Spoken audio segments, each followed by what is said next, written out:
Chag Sameach, everyone. We all know that Sukkot is the happiest holiday on the Jewish calendar. And of course, Simchas Torah, which is on Tuesday night, is the happiest day and celebration of the entire year. What does Sukkot commemorate? It commemorates the journey of the Jewish people in the desert for 40 years. And the question is, how is it that the holiday that celebrates wandering in the wilderness without any provisions, that are natural resources, completely dependent on God for His miraculous deliverance of the manna from heaven and the water from the rock and the shades of the clouds of the glory for protection, how is it that living a nomadic existence in the desert, not knowing how long we're going to be in each location, turns out to be the happiest holiday, even more joyous than Passover, more joyous than Shavuot? Why is this the holiday of joy and celebration? And the answer is that in life, we are like the sukkah.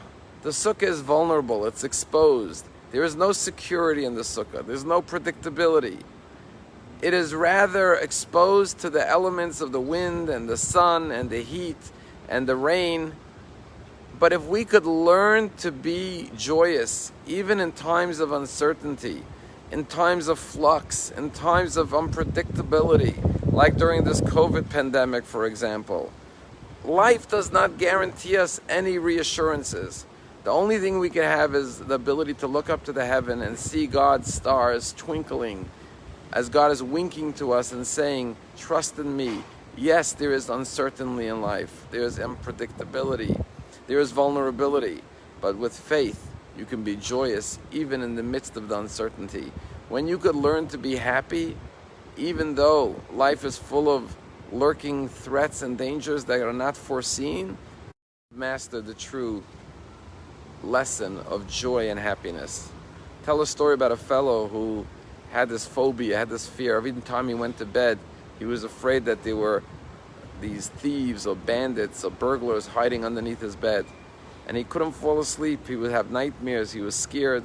He went to his psychiatrist. He said, I have this fear that there's a thief in the middle of the night hiding underneath my bed, and it scares me. What should I do? And the psychiatrist says, well, you're going to have to come for a weekly session, and in about a year we can cure you. He said, how much will that be? He said, it's about $500 a session. The Jew couldn't afford that, so he said, I'm sorry, I can't. He left the doctor's office. About a year later, he runs into the doctor, and the doctor says, so how are you doing? He says, I'm all cured. He says, you're all cured? How did you get cured? He said, I went to my rabbi. He said, what did your rabbi tell you? He said, the rabbi just told me to cut off the legs of my bed. Now I don't have to worry that there's anyone hiding beneath my bed. There's so much volatility and turbulence in the world. The world sometimes feels like it's being run without any axis, without any direction. But a Jew goes out into the sukkah in the middle of the vulnerability and the insecurity and the uncertainty and proclaims, I have faith in God.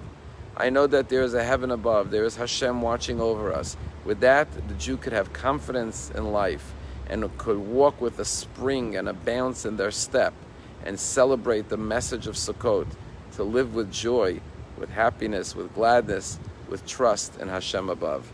Chag Sameach.